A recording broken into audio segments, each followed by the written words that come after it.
Going live. What's up, everybody? This is the Wrestling Exchange. My name is Ted. I am joined with my partner, Papo. What's up, everybody? Oh, man. We got some awesome stuff to talk about this week. This is episode 11. We're going to be talking about Raw, August 11th, 2014. Before we get started, just a few quick things. Watching here on us on YouTube, like, comment, subscribe. Let us know what you think. Periodically, we'll be suggesting things to comment about, so just chime in down below. Also, we're going to include a link to the Facebook page in the description box. So go there. You can be a part of our weekly discussion where we ask a particular question, and then at the end of the video, we read everybody's responses, and then we weigh in as well. Papo, man, how excited were you for this week's episode, knowing that this was Hulk Hogan's 61st birthday? I was crazy excited.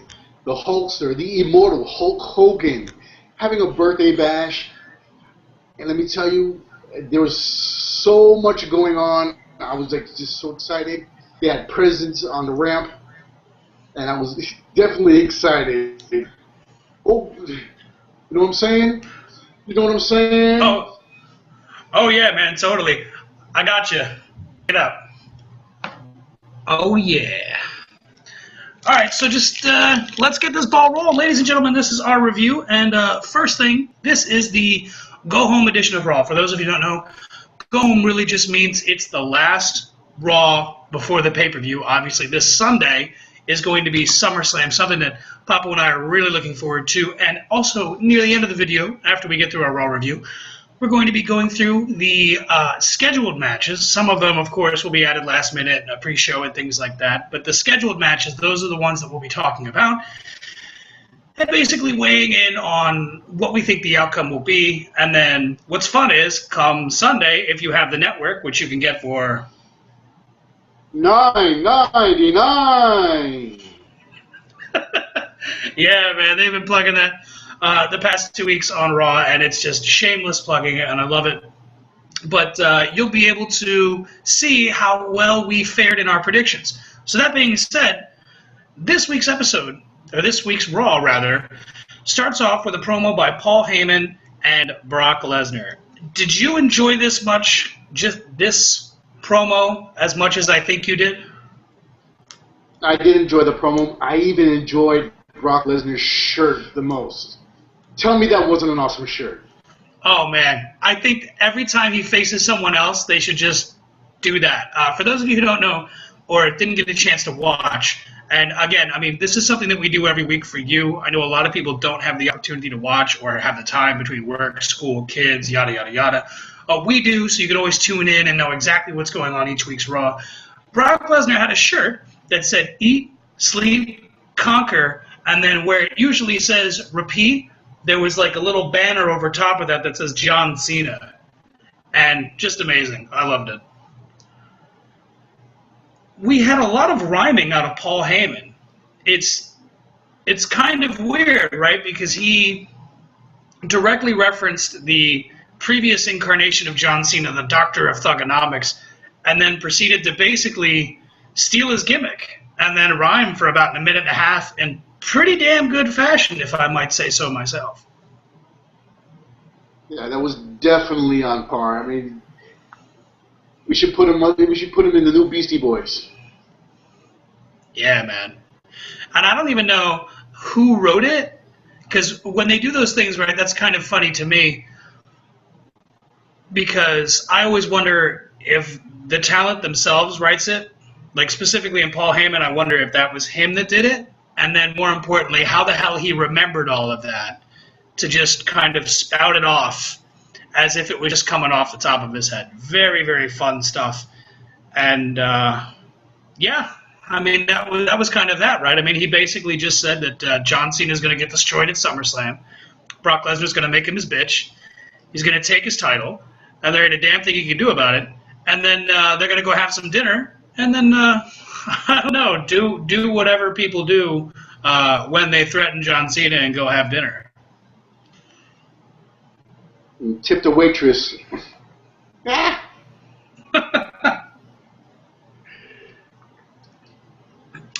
So Beyond that opening segment, we now have the return of Corporate Kane. I know I'm happy to see it because I'd rather prefer this version of Kane as opposed to the Demon Kane. What are your thoughts on the Corporate Kane and bringing that back now at this point and hopefully putting to bed the Demon Kane version? well, we all foresaw it coming. I'm just going to wait to see if he actually steps back into the ring, takes the jacket off, undo the tie, the whole corporate cliche thing that he would do. So, as right now, he's calling matches, and he called out a match for my boy, Roman Reigns. So, and against one of your tag team, Ryback. Oh, man. Oh yeah, definitely. We definitely had a good match, and I'm not saying this to throw anybody under the bus. It was good. I liked it. I love the team of Ryback and Curtis Axel. I think that they're very underappreciated because they're so good at making everybody else look really good, and they're good at the subtle things that you really, unless you were paying attention, you really wouldn't see how good they are. Roman Reigns obviously looked like $1 million here. What were your thoughts? I'm just curious on the overall match itself. Well, I always love a handicap match, especially when you have a big guy like Roman Reigns going against two other big guys. I mean, from the size to size ratio, Roman Reigns should have got steamrolled big time. But they're putting him over big time. They're grooming him to be heavyweight champion. He already has my vote, and you know this. But I understand that you were under the impression that he was going to lose. Yeah, I kind of thought that was the better move to make. I'm just total agreement. Okay, good. I just felt like pro wrestling is what it is, right? And you have fire, comeback. You have the typical stages of a wrestling match, or as Al Snow puts it, the 7 deadly steps of professional wrestling, which if you haven't gotten a chance to listen to, just go to YouTube, which you're probably at right now, unless you're watching us through the Facebook link, and just type in Al Snow 7 deadly steps, and he basically goes through a kind of like a walkthrough of just about every professional wrestling match or televised professional wrestling match you're going to see, whether it's WWE, TNA, Ring of Honor, what have you, and it's pretty much the same. And this match had that too, but I just felt like, as awesome as Roman Reigns is, he's been beating everybody, right? Like pretty consistently. And I just feel like unless you want to put a guy into the exact same position where Cena is, where it's the character has to win instead of the character just needs to do whatever the character needs to do. Like, for example, John Cena has to win his matches, right? That's kind of the whole build. Because of the presentation, he's the champ, he's the franchise, he has to win. So with a guy like Reigns, just because he's a big monster motherfucker, I don't think he has to win. I don't think he has to win even most of the time. Like, I think he should win about half of the time, but I think when he wins, they should be big wins. And I felt like here, yeah, technically he won, but it really wasn't an actual victory. Basically what happened is it's a 2-on-1 tag handicap match. At one point, they go to the outside, and Ryback is the legal man.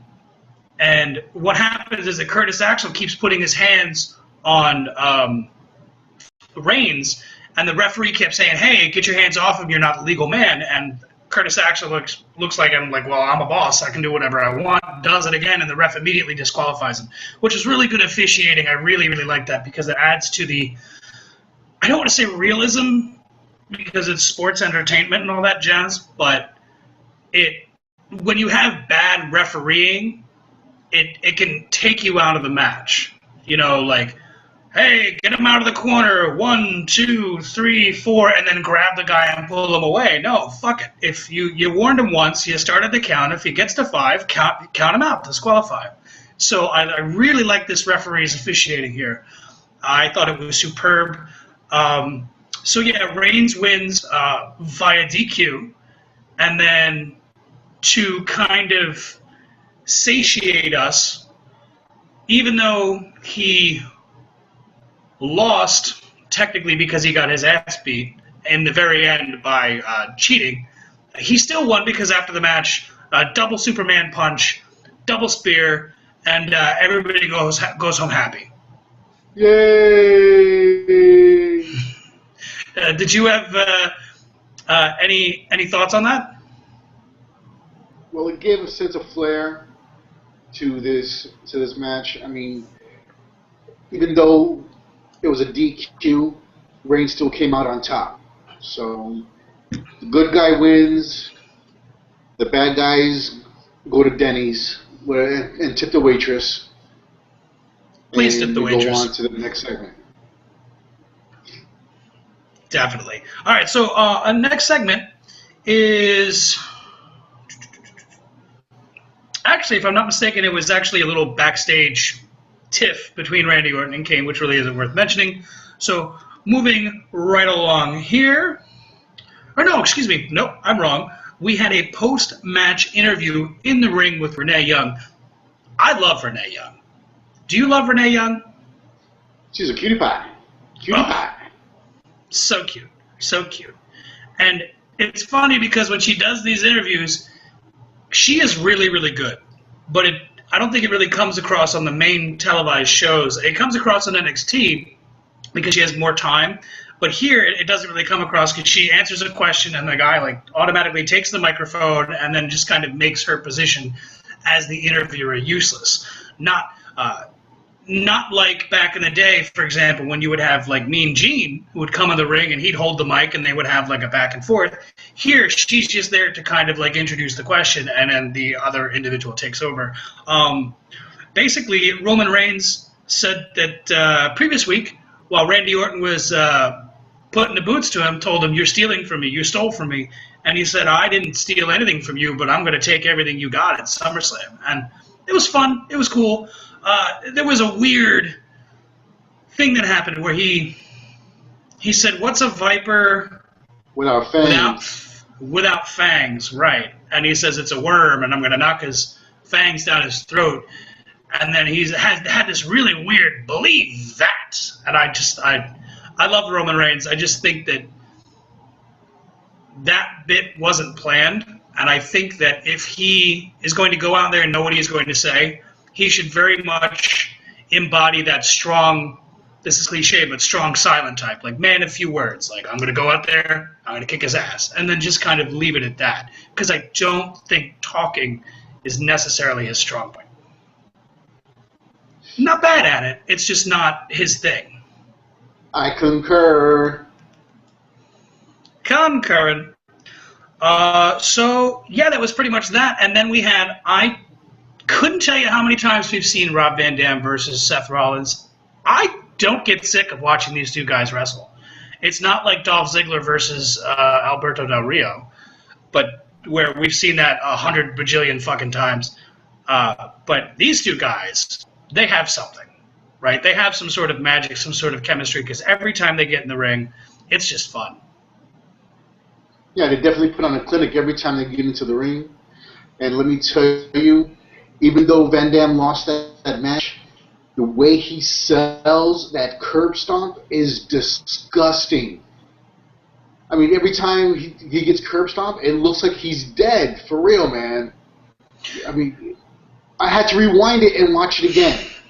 Well, they replayed it 3 times, too. And that's the thing, right? I think that maybe because he's so good at taking his finish, that's why they keep wrestling. And I'm fine with that. I think those two guys complement each other perfectly. And I know I had mentioned before the idea in a couple episodes ago of Rob Van Dam possibly because of age and needing to kind of freshen up the character, to slightly change his moveset. And I noticed that on this show, there was a point where he went for the Rolling Thunder, but instead of doing the roll and then the jumping rolling senton, he just went from a roll into just like a regular splash. I thought that was actually kind of cool. And let's see what else. He went for that. What the hell do you call that thing where he puts the guy on the barricade, leaning forward, and then he does this. He does a Rob Van Dam, and then he does this kind of like jumping, spinning crescent. Yeah. It's brutal. But this week, Rollins just pushed away from it, and it looked like Rob Van Dam broke his neck or something. Really, really cool. Again, like you said, man, he just takes that finish, takes that curb stomp. Oh, it just makes me uncomfortable to watch. It's like a train wreck, right? Like on the one hand, I know that he's not really injured, but on the other hand, I just can't stop thinking, like, my God, that just looks so good. I've never seen anybody take that finisher like that. Because it's like, the way he does it, when he puts his foot, he jumps up and he puts his foot on the guy's neck. And then it's really, you can tell he's not putting any pressure on the guy's neck, so it's on the guy who's taking it to drive that force down. And when Rob Van Dam does it, he like does it head first, so his head goes down and then the rest of his body crumbles. And yeah, it looks like he just got smashed in the brain. Fantastic stuff.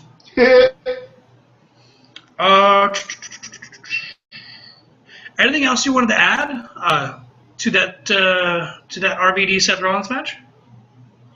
The only thing I want to add is that RVD has to get at least one win on it.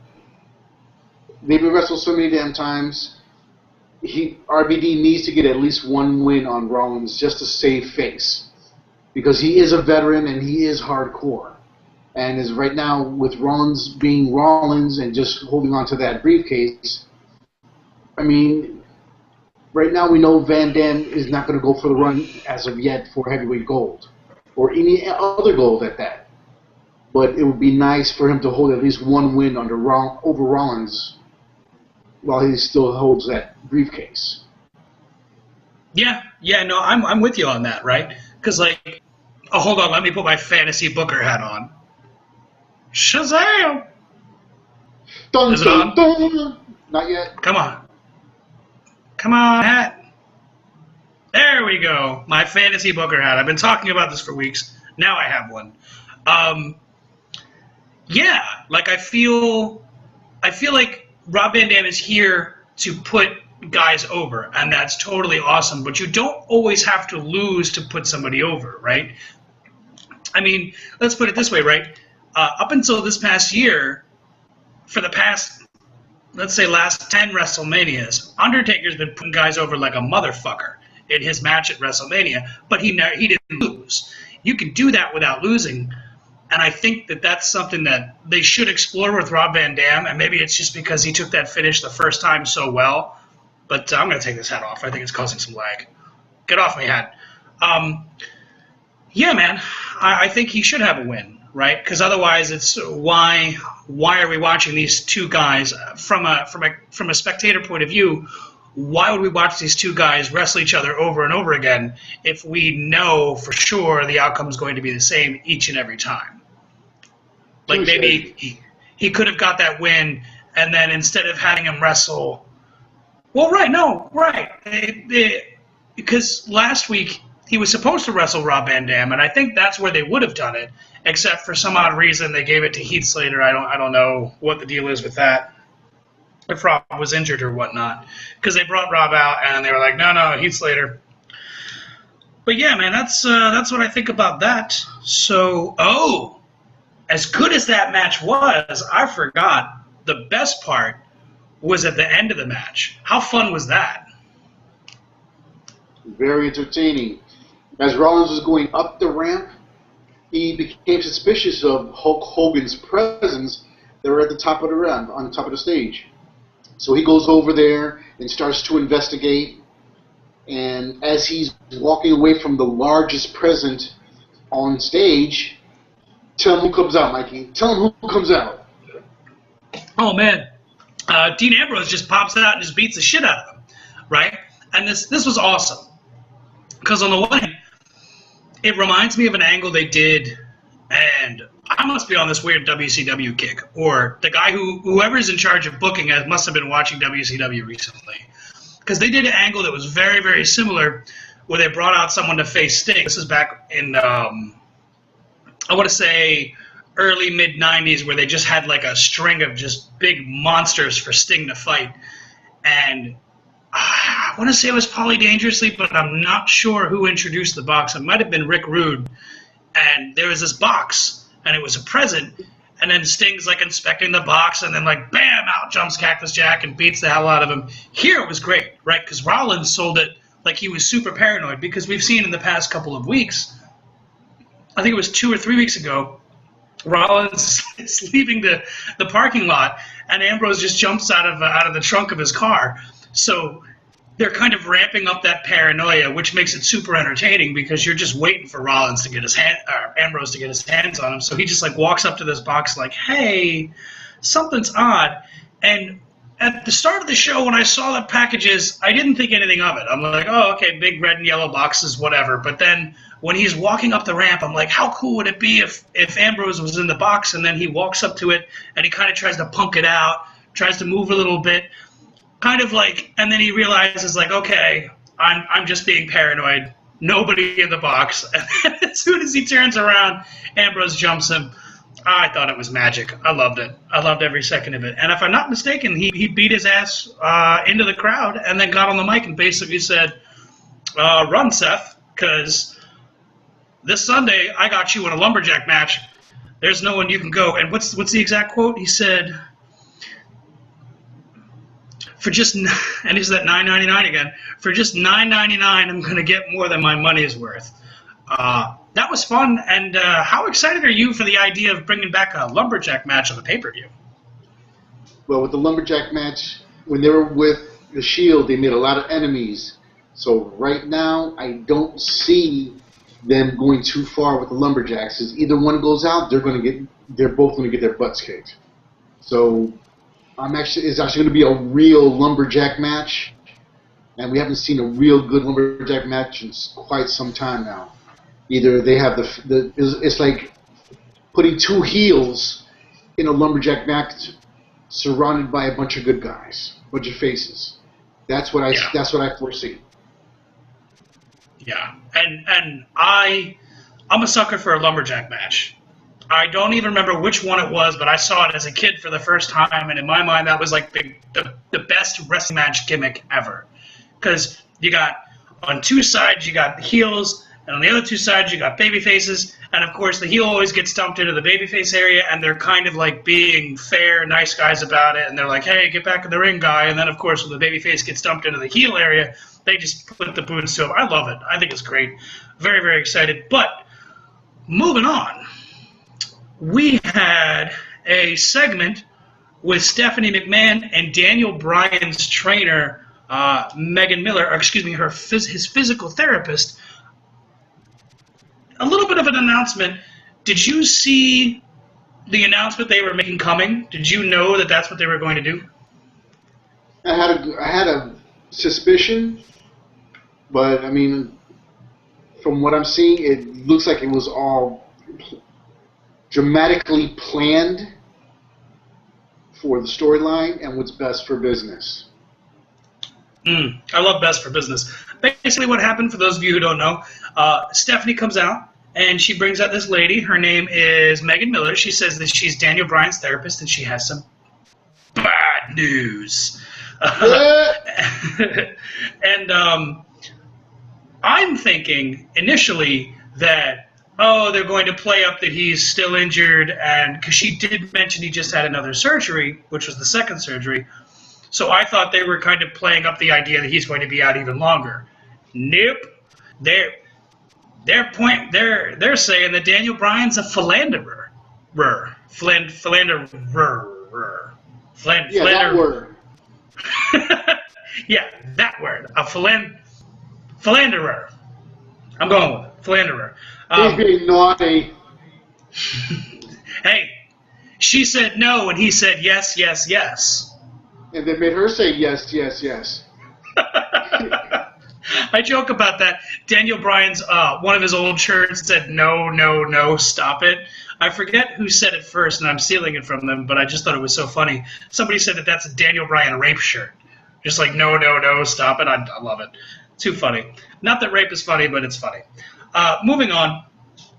Basically, what happens is that she basically says that Daniel Bryan's been porking her, making her say yes, yes, yes after the physical therapy sessions. Of course, Brie Bella comes down the ramp and basically slaps the hell out of this girl and tries to put the yes lock on Steph, and that's just broken up by Joey Mercury, Fit Finlay, and Jamie Noble. And Stephanie basically says that we're not going to wait. We're going to finish this tonight.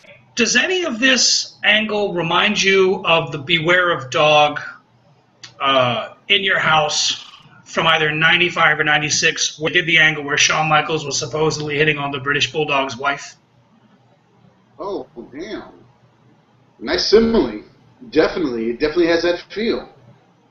Right? I was just caught up in the man drama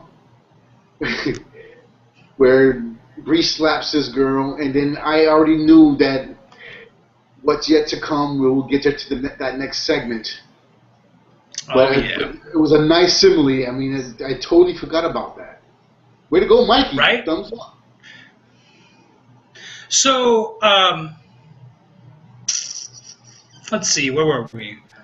We had, in my opinion, the tie for the match of the night, right? This is one of those two matches. It was Jack Swagger versus Cesaro, right? So automatically we have a little history between these two guys. We have Cesaro, who used to be formerly a member of the Real Americans. We have Jack Swagger, and it's funny because the roles are immediately reversed, where Jack Swagger was a heel and Cesaro left and was immediately assumed a babyface. Now we've come full circle, kind of that a la WrestleMania 13 Stone Cold Steve Austin and Bret Hart turn, where it's a double turn, which is actually kind of neat, although it didn't happen in the match, obviously. But a really interesting dynamic because we haven't seen these two characters react this way yet. And they put on a hell of a match. Now, I had mentioned last week my disappointment and disgust in Mr. Del Rio because he had a 15-minute match with a injured shoulder belonging to the man by the name of Dean Ambrose, and then in the 15-minute match waited 13 minutes to actually start working the shoulder. The reason why I like this match so well is because these guys, A, have a really good chemistry together, and Cesaro worked those ribs the whole time, and he even got into the tape, and then at one point, I think he had him in an abdominal stretch and was trying to, like, bite the medical tape with his teeth. Really, really cool stuff. Surprisingly enough, though, Swagger won with the Patriot Lock. I actually didn't think that it was going to go down like that. I expected schmozzy finish and Rusev, which that kind of did happen, sort of, like they kind of showed up after the match was over. What did you think about this match? It was an awesome clinic with these. We all know Swagger can go. He's a horse. And my highlight of the match was the abdominal stretch and Cesaro beating his side. I mean, that was true heel fashion right there. And I thought that was awesome. And they gave flair to the match. But these two, they went at it real nice. I mean, the first Patriot Lock, stopped by the ropes, but the second one, he had tapped out. And it was kind of strange watching Cesaro tap out. Right? I mean, that's the only thing that kind of, like, caught me off guard. Like, I thought it would be like a pinfall finish or like an interruption or like a DQ. So to see Cesaro tap out is just kind of weird because I'm and I could be wrong here, but I don't think we've seen that yet. Not that it would hurt him. It's just one of those firsts. But yeah, this is tied for match of the night. This beats out, in my opinion, RVD and Rollins just by this much. Only because, in my opinion, we've seen those two guys wrestle 3 times before. Here, though, we have never seen these two guys lock up specifically, so that's why I'm giving it a little bit of the edge. Ties with what I would consider the main event, which really wasn't technically the main event, but we'll get into that later. Basically, Lana and Rusev interrupt, and then a little bit of We the People, and then that's that. Anything else that you wanted to add before we get into this really weird segment that occurred next? You forgot about the waving of the flags at each other. We the Oh. people. Something Russian, something Russian, something Russian. Right. The flag waving, right. Yeah, because you know what, that's right, too, because at the end of the match, as soon as Swagger won, when he went to, like, throw his hands up in victory, there was that boom, and then, like, the Russian flag rolls down, as they've been doing in the past couple of weeks. It was really odd, but yeah, that was that. We get to the weirdest face-to-face interview confrontation thing I've ever seen, and there's not much to say, although it was really, really good. Basically, it was a Bray Wyatt and Chris Jericho sit-down, like they've been doing in the past couple of months, probably the better part of a year now that I think about it, where basically they sit down with Michael, whoever it is, they sit down with Michael Cole, and Michael Cole kind of like feeds questions back and forth. Here, my understanding that he would have worked as like a mediator between the two. And then Michael Cole introduces the segment, and then Bray Wyatt tells him to get out of here. And then there was never any physicality, but it was like the most intense face-to-face conversation that I've seen in quite some time. It was really, really entertaining television, and they just kind of talked for a long time.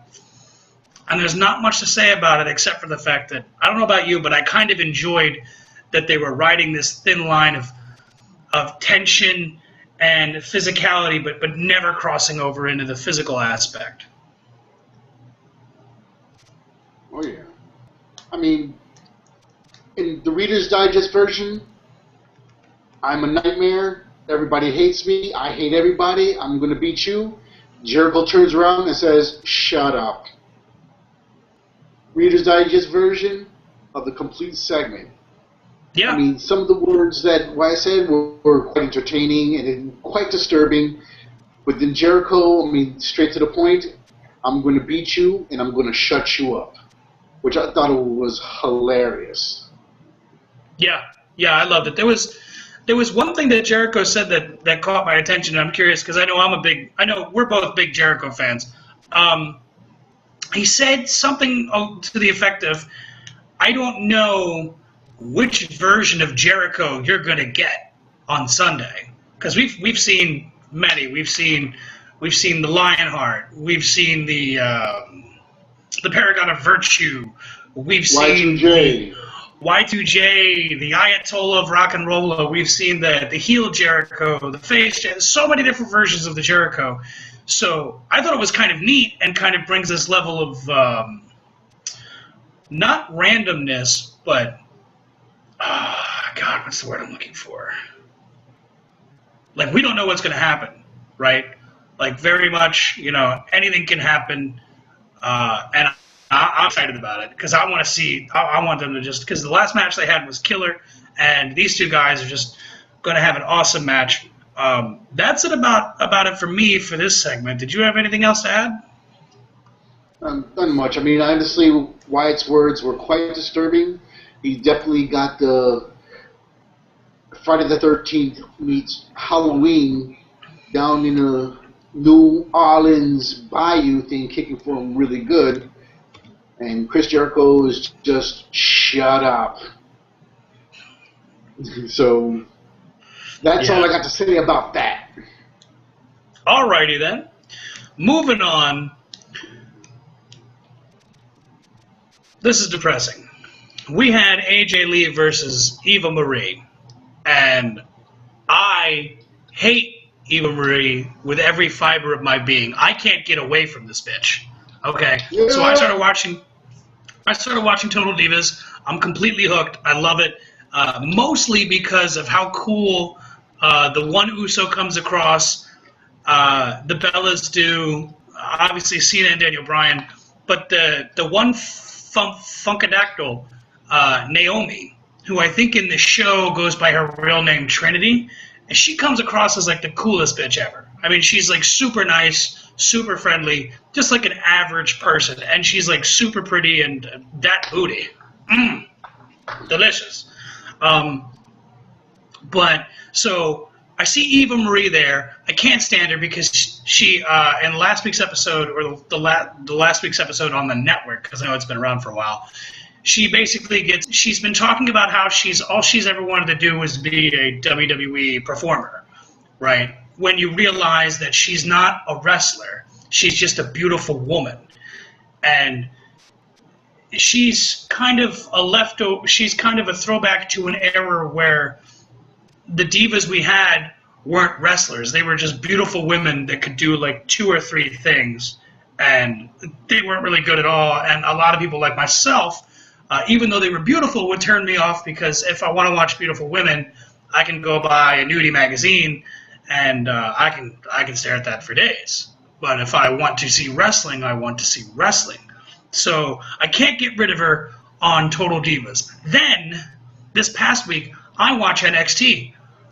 She's on NXT, and she's awful. She's the fucking worst. She's the drizzling shits. They need to. I think that they're actually making her wrestle because they're losing money somehow, and they've got to make it work. She's the fucking worst. I hope she dies in a fire.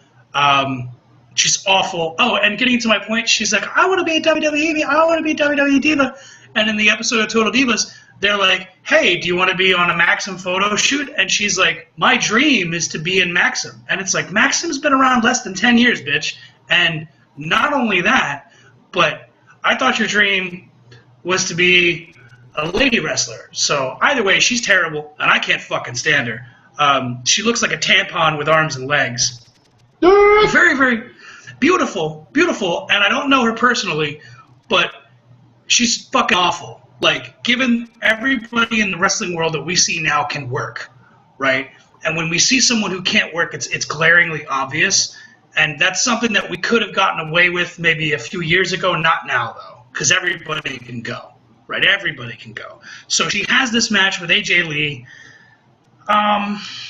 During the match, basically, Paige comes out, skips down to the ring. Eva Marie wins with a schoolboy roll-up. Just the fact that she got a win just burns my ass. I fucking hate it. And then after the match, basically, Paige just shoots on AJ and kind of insinuates that, she does a little rhyme too, matter of fact. Like a roses are red, violets are blue type of thing. And then basically insinuates that AJ's a little crazy, which of course we know she is. And then AJ snaps and beats the shit out of Eva Marie, which was my favorite thing out of this whole segment. What were your thoughts on this? Well, honestly, I didn't really think too much of it. I mean, as of right now, this whole feud is starting to, like, really drag. And I'm with you with Marie. I mean, oh my God. I have the internet, so if I want to look at fine women, I'll just go on the internet instead of grabbing a magazine. Welcome to the 20th century, or 21st century. Fair enough. But let them go at it at the pay-per-view and call it quits and move on to the next thing, dude. I am so done with Paige and AJ. It's not even funny. Fair enough. Fair enough. Yeah, and I'm not disagreeing with you on that one. I like what they're doing, but I do feel like it's dragging, like you said. I do like this heel Paige, but I don't think that this is really going anywhere, and I think that they should just end this now at SummerSlam and then let them go do bigger and better things. So after that, John Cena comes out and basically responds to Brock and Heyman, and he says there's one thing that's not going to happen he says this Sunday there is one thing Lesnar will not do, and that's win. I'm not laying down for Brock Lesnar. He doesn't deserve this, i.e. the WWE World Heavyweight Championship. And then he asks, people are always asking when he's going to turn, when he's going to get a little bit more ruthless. And he says that we're basically going to see him unleash hell this Sunday. He's not going to lay down for Brock, and he's going to show a side of himself that he's not proud of. And then proceeds to do something really friggin' stupid. He starts calling out Brock Lesnar, and he's like, Brock, I'm in your house. Come get me. Blah, blah, blah. I'm in your living room. I got doggy do, and I'm rubbing it in your Persian rug. And it's like, asshole, 40 minutes earlier, they said that they were leaving right after the promo. So it just felt like weird. Like, does John Cena not watch the show?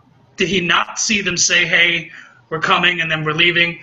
Although he did mention that too a few seconds later, but why would you call somebody out if you know they're not going to be there, it just I want John Cena to lose. I think that basically John Cena winning at SummerSlam actually hurts the title and nothing else. But we'll get into that later. Did you have any thoughts on this promo? Well, let me tell you, Cena had me going with the speech. He could probably save a third world country, but let me tell you, it's inevitable. He's going to get hurt in that match. Now, as of right now, we'll go into later on in the show. We'll go on and say and give our picks. I'm not going to say none right now, but I know that this is going to be the match to watch for the night. Yeah. You're absolutely right about that, and that they keep hyping those videos or playing those hype videos, and the most recent ones that they're showing that their match from 2012, which was just brutal. Brock Lesnar just manhandled him and like had him bloody in the mouth and stuff, elbows and all sorts of shit like that. Very, very cool. Next, we were under the impression that Brie Bella was going to wrestle Stephanie McMahon, which did not happen. Brie comes to the ring, and Stephanie says, "Hey, I'm not wearing any wrestling gear, but you're going to be arrested for assaulting this lady." And she basically gets arrested. Two quick things. Number one, what did you think about this segment and how this affects what they've been doing so far? Two, do you think it's stupid that the past two times that someone has been arrested, they've had to show the officer reading the Miranda rights off a card? And do you think that kind of like is stupid because they should already know that? The camera's going to be here, they're going to read that? Or they're going to hear that? Well, it's straight revenge. With the man drama, revenge is inevitable. And Stephanie McMahon got her revenge. Breeze got arrested. We know she'll get bailed out and she'll be there for the pay-per-view. But I understand why you're going to have the detectives read the Miranda rights off a card. I mean, to make detective, they have to be a cop first at least. And they should have that already memorized. So, I mean, it was kind of tacky, in my opinion, that they have a detective come out and have to read the Miranda rights off a card.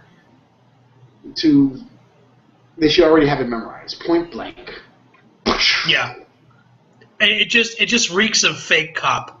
And there's nothing more annoying in pro wrestling than the fake cops. The only time that actually worked is I think last year Triple H had fake cops arrest Daniel Bryan, and then once they had him in cuffs and he's like, "What am I kidding? Who am I kidding? You guys aren't even real cops." And it's like, okay, fine, we're going to acknowledge that the cops used in these storylines very rarely are actually real police. They're usually indie wrestlers from the area, although sometimes they do use real police. But I fail to believe that a real police officer who is made detective, who's rocking plainclothes, or detective suit and tie gear, does not know the Miranda rights off the top of their head. I mean, most people that we know could recite the first 4 or 5 sentences like that, just from how many times that we've seen Law and Order and all that shit. And of course, the hit television show Cops, one of the best shows on TV ever. But moving on, Stephanie basically, revenge. What goes around comes around. And question about this, since we're kind of going with this infidelity, Daniel Bryan philandering, ring, do you think this is a good thing to keep him relevant in the storyline so that way it's not just all about Brie, so that we're reminded, hey, Daniel Bryan's still relevant. At some point he's going to come back. And do you think that they should keep going with this? Well, they have to. I mean, they stripped him of the belt. You know he's going to come back to get his belt back. And everybody loves an underdog. So, I mean, as of right now, it's just a way to keep him still in the storyline. Yeah. So we need to have it. We need to have some sort of man drama to hold him into the storyline, so when he does come back, he can continue on with his own character. Yeah. There was one thing I wanted to add to this. As much as everything fit, it did seem kind of odd that, and I know we're backtracking a little bit, that Bree slapped this woman, because if she knows her husband, and she knows the type of man he is, and she knows that Stephanie just does this type of shit, why wouldn't she basically say, you know what, Steph, I'm not going to buy this, you know? It just kind of seems weird that she would be like, just the suggestion that this bitch is sleeping with her man, she just goes all woman crazy and just attacks her, and I don't know. I'm here with it. I don't know. On the one hand, I like it. On the other hand, some of it doesn't make any sense, and I don't know. It hurts my brain. Breathe. Breathe. I gotta get that angry internet wrestling fan out of me. All right. Hey, we got Dolph Ziggler versus the one-man band, baby! Heath Slater. What do you think of this match? Well, honestly, it was kind of... This is hard to explain, but situation being, your boy, one-man band, Heath Slater, got to win by a count-out. Now, that was kind of cheesy to me. I mean, the whole match was geared around Ziggler and Hollywood Miz. And with the Miz interfering, your man Slater got the win. And again, I believe he is underrated, not utilized most enough. I know you're in total agreement with this, but the situation being is that as of right now, he is outside that storyline and he's getting wins. Yeah, it's awesome. It's awesome because we've seen him lose to everybody, and I've always felt that he was just that good. Because he was the guy they were putting him in with like returning legends like Sid Vicious and Vader, and he just made those guys look incredible and sold like $1 million. And I had thought, and even since the Nexus, that this guy was so good, but just really, really underutilized. And like you said, he's getting some wins. And I don't know if you noticed, but the crowd was chanting Slater, and I thought that was great. Couple of weird things here. Hollywood Miz, love this new version of the Miz character. I think it's much preferable to anything he's past 4 or 5 years. But he basically, he's on commentary, but instead of sitting at commentary like a normal person would do, I guess in the character's eyes, he's so important. He's standing on the commentary table the whole time. And then, really weird, Ziggler comes out wearing a Miz shirt, the one that says haters wanted, and then like takes it off and throws it in Miz's face. Really, really weird. I don't know what that statement was. But yeah, it was a kind of a quick match, wasn't bad. Both guys look good, right? I mean, Ziggler loses, but in the eyes of the fans, he technically had that match won. And because basically he had the match won, Miz came in, Distract came into the ring, Ziggler chased him out of the ring, chased him down, I think he threw him into a barricade, is sliding into the ring as the referee counts to 10. So he technically gets the loss even though he had the overall advantage and was about to win. And then goes to shake Slater's hand like, you know what, good sport, you know, sportsmanship, all that jazz. And then Slater goes to like kick him, Ziggler catches it, spins him around, zigzag, everybody wins. Touche. Touche. Hey, remember how I said that there were 2 matches that were tied for match of the night? This match we're about to talk about, Randy Orton versus Sheamus, that's the other match that was tied for match of the night. How awesome was this match? This match was uber awesome. And let me tell you, these 2 horses went at it like nobody's business. I mean, Sheamus went at Orton. Orton slithered out the ring a couple times. They got in, locked horns again. I mean, they went tit for tat for a while. And let me tell you, the match was clearly entertaining. If you have a chance to go back and watch it, I recommend you do so. I mean, to me, this was the best match of the night. And come the end of the match, out of nowhere, Sheamus goes up to the top rope and jumps down towards him. RKO. I mean, Just like Diamond Dallas Page, you can pull the diamond cutter from anywhere. And Randy Orton actually proved that during this match for the win. Let me tell you, I mean, it was awesome. Totally awesome. What are your thoughts on that, Teddy?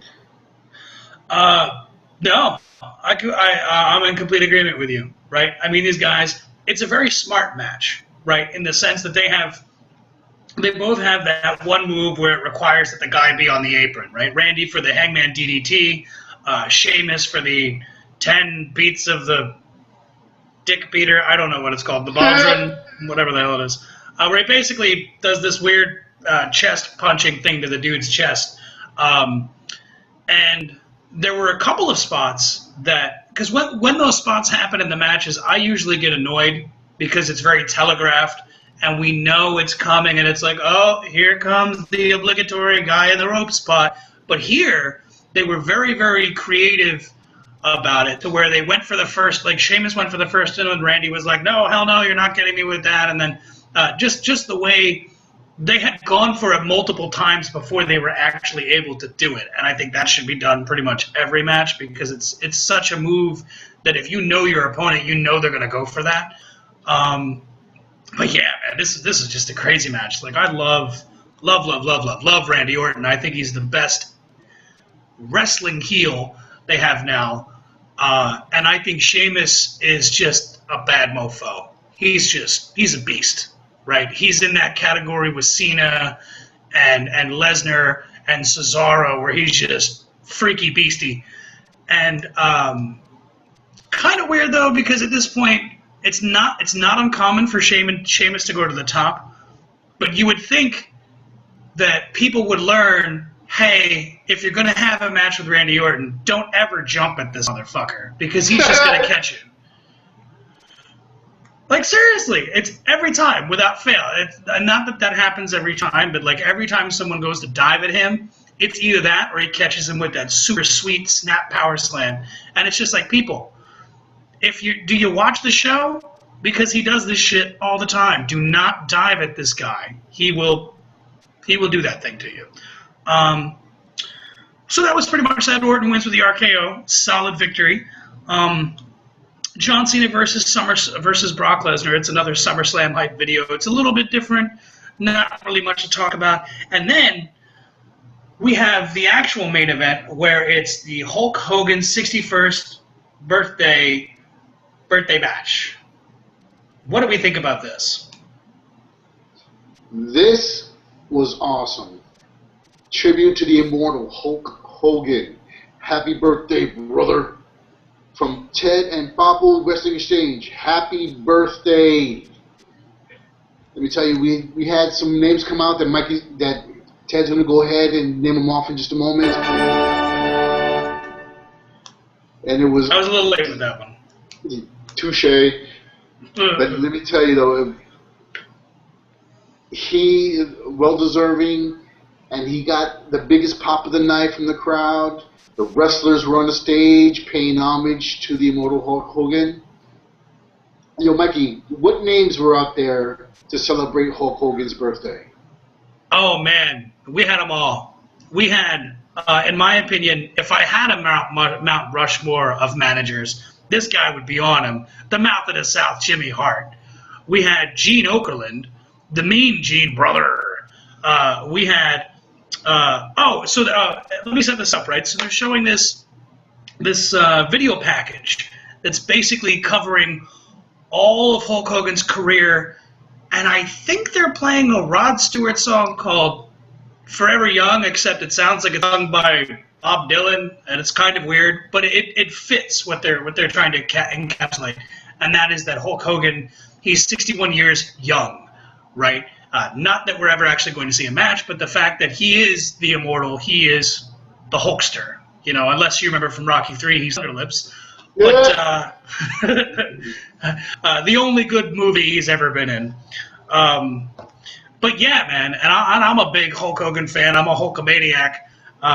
Just like pretty much everybody else, eating your vitamins and saying your prayers and all that jazz.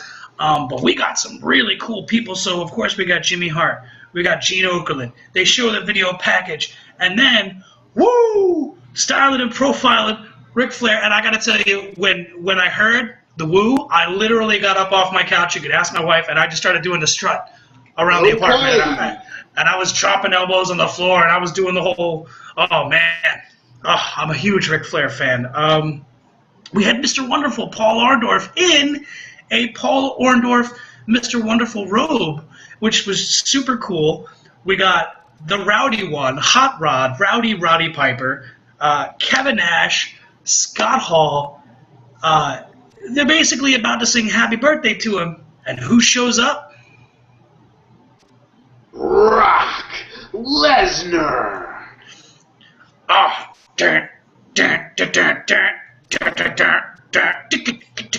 yeah, man. It was... I was excited about this. I'm watching it, and I'd like to know what your thoughts are. Because I'm watching it, and I'm thinking, this is kind of an odd, happy thing. I'm waiting for the other shoe to drop, right? I'm like, who's going to come out and ruin this? And in my mind, two people immediately came to my mind. I was like, where's Brock Lesnar? And then, where's Rusev? Because I expected, because Hulk Hogan sees his theme song is a real American, I figured that. And then, of course, Brock Lesnar shows up, and he gets eyeball to eyeball with every legend in that ring. And I was waiting for him to F5 the fuck out of somebody. And it's funny because I'm looking at all the guys that are in the ring, and the only guy who has had any part in time of an actual fighting career was Roddy Piper. At one point in time, he was a boxer back in Canada as a young man. And the look on his face is just like, man, I know how to box and I don't know how to take care of myself, but this guy, if he gets a hold of me, I'm going to turn to dust. And it was just awesome. He got in everybody's face. Nobody flinched. Jimmy Hart hid behind Scott Hall. I thought it was amazing. What do you think about Brock Lesnar showing up to just poop on everybody's parade? Honestly, he came out, and Brock Lesnar is a badass. But let me tell you, the talent in that ring at that time, I believe could have overwhelmed Brock Lesnar at any point. The Outsiders, Scott Hall, Kevin Nash, Hulk Hogan, Mr. Wonderful Paul Orndorff, Ric Flair. I mean, Roddy Piper. They could have all just overwhelmed Brock Lesnar at one point and beat him down, no matter how old they are. And then Hulk Hogan finished him off with the boot. I don't know, man. It would just be like in my mind, in like a cartoon where everybody like piles on the one guy and the one guy just does that big push off. I would just imagine that happening, and like you push all the legends off, and then they'd all like break their hips and shit. Yeah. But it was very, very cool. And then Brock Lesnar's he tells Hogan, what does he say? He says, party's over, Grandpa. And I'm like, oh man, he's gonna get his hands on Hogan. This is great. And then John Cena shows up and basically gets in his face, and he's like, punks him out. He's like, what you gonna do about it? I'm in your house. I'm rubbing my dirty shoes on your couch, bitch. What you gonna do about it? And then Lesnar's like, you know what? I'm gonna do the smart thing, and I'm gonna save your ass whooping for SummerSlam. Show goes off the air. Interesting note, by the way, for those of you who didn't catch the post show on the network. Basically, what happened is Hulk Hogan actually does get a cake. And everybody leaves, and Hulk Hogan gets to enjoy his cake in the ring, although he doesn't eat it. He just gets to blow out the candles and jazz. But it says, happy birthday, Hulkster. And the candles they put on the cake are $9.99. Yeah. Hilarious. So that's pretty much that for this week's Raw. We got a quick breakdown of these SummerSlam matches we can be expecting this Sunday. So what I'd like to do is I'd like to just kind of go ahead and run through each one, and if we could just quickly give our expectations of the victors of those matches. So first match that we have listed here, Rusev versus Swagger. It's a flag match. Your prediction? Swagger. Yep. With you on that one. We got Dolph Ziggler versus Miz for the IC title. I want Ziggler to win, but I foresee Miz coming out on top on that by some sort of cheating, if you will. But I would like Ziggler to hold on to that Intercontinental belt. He is deserving, and he put in his dues. But somehow I see Miz coming out on top of that. I feel the same way, but for some reason, if you would have asked me a couple days ago, or if you would have asked me before Raw, I would have said Miz. But for some reason, I'm just getting this feeling that Ziggler's going to win the title. Next match, Chris Jericho versus Bray Wyatt with stipulation, no Harper and Rowan. Who's your pick? I want to go with Jericho. I mean, because honestly, Jericho's already beaten Wyatt, and I believe that Chris Jericho is going to shut him up finally. We can wish, we can dream. No, that's not a it's not a bad thing to want. I think we're going to see a victory here by Bray Wyatt just to kind of even it out because Jericho's got to win. I think we're going to see Wyatt get a win and then go to the third match, and then whoever wins at the end is whoever wins at the end. Brie Bella versus Stephanie McMahon. I'm going to go with Stephanie McMahon. I just see her not winning cleanly, but winning, period. I mean, Brie can go, but, I mean, again, Stephanie's going to have something up her sleeve. She is a McMahon, hands down. Plus, she's also Triple H's wife. So she got that double heel kicking for her. Hell yeah. Yeah. I'm going to say Stephanie, too. I'm also going to agree with you. I think she's going to win by shenanigans. I think, and I could be wrong, this time will tell this Sunday. I'm going with my gut here. I think we're going to see a heel turn from Nikki Bella. I think it's going to happen at SummerSlam. And I think Nikki Bella is going to cost her sister the title, or the match. Or if not, we're going to get that heel turn the next night on Monday. I can't shake a fight feeling. We're getting a Nikki heel turn at some point relatively soon. Roman Reigns versus Randy Orton. Oh, do I even have to tell you? You know who's going to win that way. I don't know. Believe Do you? Believe that. I'm going straight for Reigns. Straight for Reigns. I would, but you know, man, I'm hearing voices. Okay, so we're going to have to go and watch it this Sunday, and we're going to go. This is going to be between you and I now. This is Ted versus Papo, Reigns versus Orton, and whoever wins gets bragging rights. I mean, I don't have any personal stake in this match, but I just have a distinct feeling that Orton somehow is going to come out on top, and then this can just kind of further their feud. I feel like this is going to be that thing that continues, and I think that I think. Well, I don't want to get too much into it because that's this week's coming video. AJ Lee versus Paige. I'm gonna go with AJ. I don't know. So they're working her face turn against Paige, but Paige is the only one that I've seen get out of that Black Widow. So I'm actually looking forward to seeing this match, but I'm gonna give it to AJ. Yeah, I'm with you on that one. Dean Ambrose versus Seth Rollins lumberjack match. I'm going straight Ambrose, hands down. Especially when he finally gets his hands on him in the ring in a normal match. I'm sorry, a lumberjack match. This should be interesting because it's going to be a straight grudge match. I predict a win by Ambrose, but for some weird reason, I feel like we're only getting a match that is going to have them no interference, that's going to make them have that match.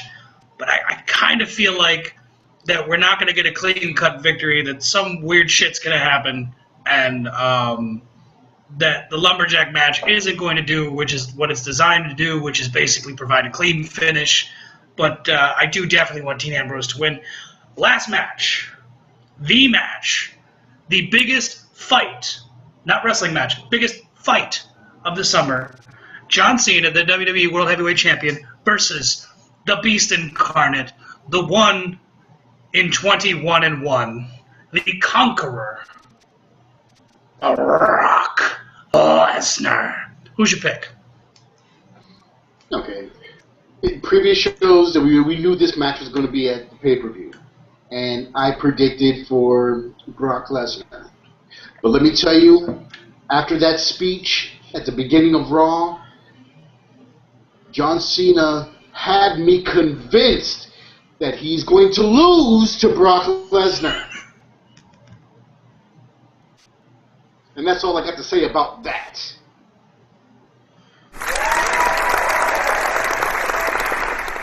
I'm so happy that you said that. I had to play a sound effect. I agree. I agree wholeheartedly. I'll be very, very surprised if Cena makes it out of this match, makes it out of SummerSlam the champ. Just because I think at this point, given what we've seen Lesnar do this year alone, 2014, I think it would only hurt the title for Lesnar not to win.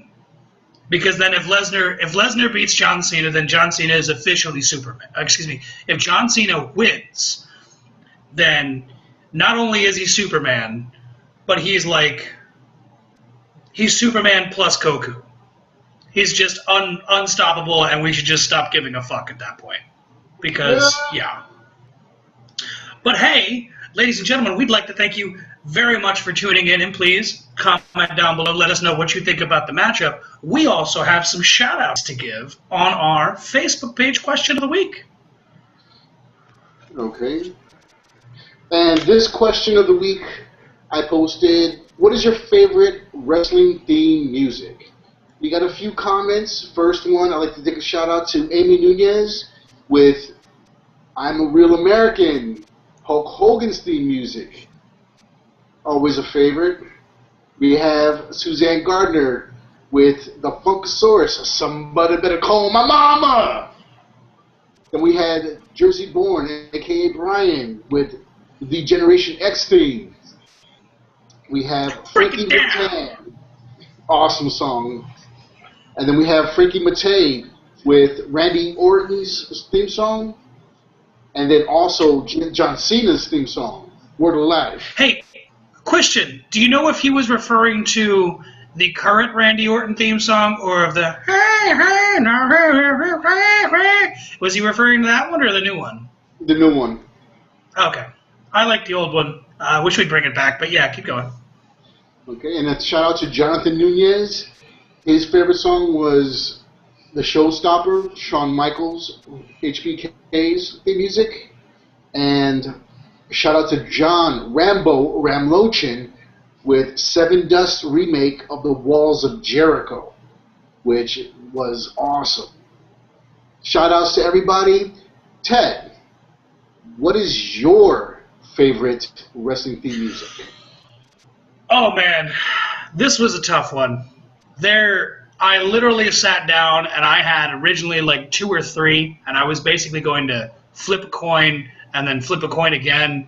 But then the more I thought about it, the more there are. There were so many good ones. Like honorable mentions, for example, like Vader's theme, Sid Vicious's theme, The Ultimate Warrior's theme, CM Punk's theme. So many good ones. But at the end of the day, the one I came up with that I just couldn't shake, my all-time favorite. It was my favorite as a kid. I listened to it again today and elicited the same response. I'm talking about, hey, yo, Razor Ramon's theme music. I love it. It's still fucking cool to this day. Very nice indeed. My personal favorite was the DX theme. Break it down! I played that song in my car. I have it on CD. That song was awesome. It hyped me up. Made me want to drive fast on the highway. Let me tell you that right now. So, those are the shout-outs for the Facebook page. Please keep on commenting, answering the questions. New one's going to be posted up tonight. I'm going to throw up some Throwback Thursdays, some classic wrestling pictures. And that's all I got to say about that. All right. Again, we'd like to thank everybody for hanging in, tuning in with us, watching the show. We'd like to thank you very, very much. For the people that like, comment, and subscribe, we'd like to say we'd like you also. For those of you who are submitting your answers for the questions that we're asking on Facebook, we love you. We love everybody. All y'all. We think you're great. Keep responding, keep liking, keep commenting, keep subscribing, so that way we can get this show all over the interwebs.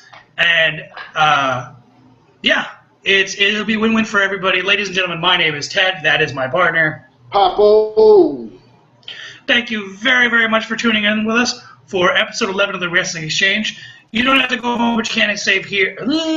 You don't have to go home, but you can't stay here. Please drive safe and keep both feet on the wheels. Good night, everybody. Peace.